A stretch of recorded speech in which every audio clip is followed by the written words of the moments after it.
makatuto anuman ang panahon. Posibleng maranasan sa ilang mga lugar sa bansa ang extreme danger na may heat index na 51 degrees Celsius. Nakabantay sa mga isyung napapanahon. Dumarami ang bilang ng namamataang mga Chinese maritime militia sa West Philippine Sea. Sila ang inyong mga maaasahang tagapagbalita. Dapat imbestigahan kung may masamang motibo ang Chinese students sa Pilipinas ayon sa ilang mambabatas. Tampok dito sa LTO Central Office ang iba't ibang exhibit ng iba't ibang modernized jeep. Kumapit lang tayong mabuti at medyo malalim-lalim ang babagsakan. Patuloy pang binabalangkas ng mga manufacturers sa magkano at kung ilang produkto ang kanilang hihirita ng dagdag presyo. Sa pangunguna ni News Anchor Barbie Mula. Ano na lang kung no choice ka sa helmet mong bumigay na. Maging maalam, makialam. Balitang A to Z, weeknights 10:45 p.m. A to Z, kompleto tayo. Kompleto tayo. Kompleto tayo.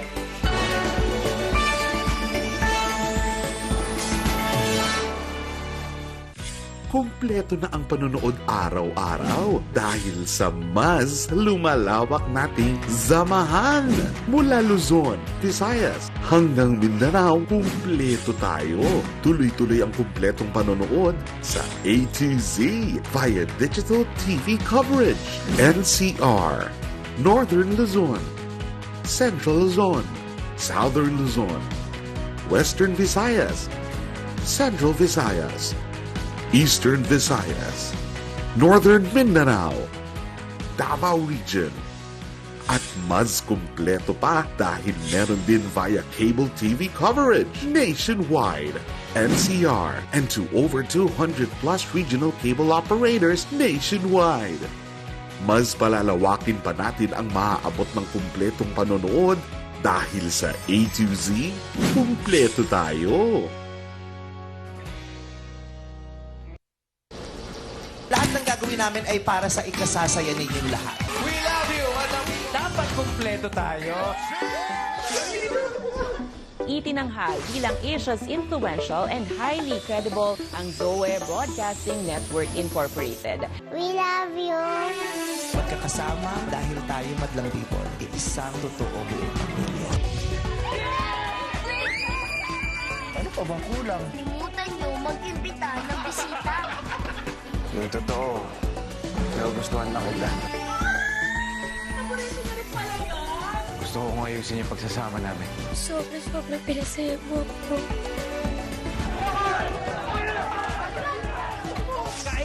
It's always the best when we are with you. Kumpleto ang Diyos. Ang kailangan lang buo ang ating pananampalataya. Sa A to Z, Kompleto tayo. Kompleto tayo. Kompleto tayo. Kompleto tayo. Kompleto tayo. Kompleto tayo. Kumpleto tayo. Dito sa A to Z, kumpleto tayo.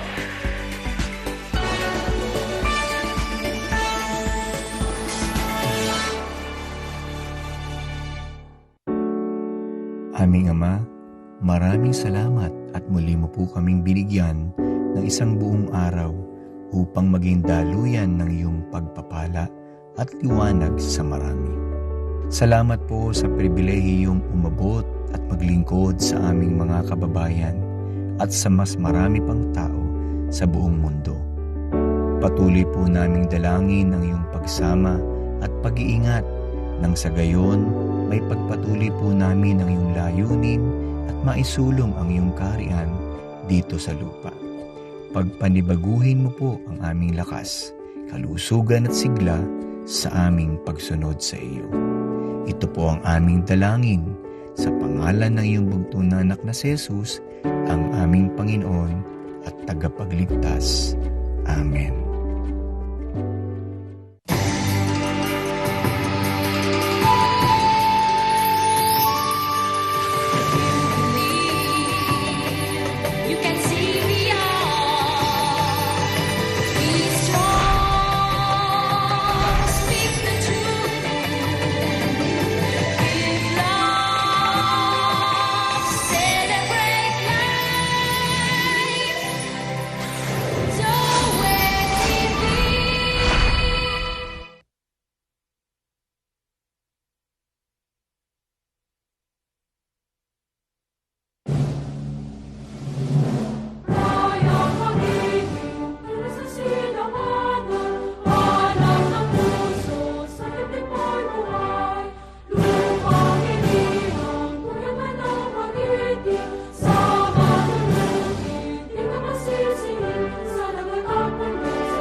This is DZOE-TV 11, a commercial TV station with 100 kilowatt transmitting power, owned and operated by Zoe Broadcasting Network Incorporated, with station license number BSD-0025-2024 REN, issued by the National Telecommunications Commission, valid until March 11, 2025. Zoe TV 11 studios are located at the 22nd floor Strata 2000 building, Emerald Avenue, Ortigas Center, Pasig City, with transmitter at Barangay San Roque, Antipolo City. Zoe TV 11 operates under the supervision of the following professional electronics engineers duly licensed by the Professional Regulation Commission. Engineer Antonio T. Soriano, PECE number 42. Engineer Vincent G. Ronquillo, PECE number 1199, and carried out by the following electronics and communications engineers and technicians, duly licensed by the Professional Regulation Commission and National Telecommunications Commission. Engineer Rachel Ann S. Roque, PCE number 66327. Engineer Jed Ellison C. Zapanta, ECE number 62739. Engineer James Stephen M. Fabros, ECE number 70940. Engineer Abraham G. Aragon, ECE number 63291. Engineer Jimuel M. Callejo, ECE number 75471. Engineer Jack Michael B. Dalit, ECE number 68369. Charlie F. Perez, 06-1PHN-23257. Peter N. Basaliote, 06-1PNCR-23273. Gerard Lawrence O. Sandagon, 06-1PV-23313. All programs telecast on this station have been approved by the Movie and Television Review and Classification Board and are seen via satellite on 5 stations nationwide: DTV20 Cebu City, DTV20 Guimaras, DTV20 Cagayan de Oro City, DTV20 Davao City, DTV32 Baguio. This is Zoe TV 11, now signing off.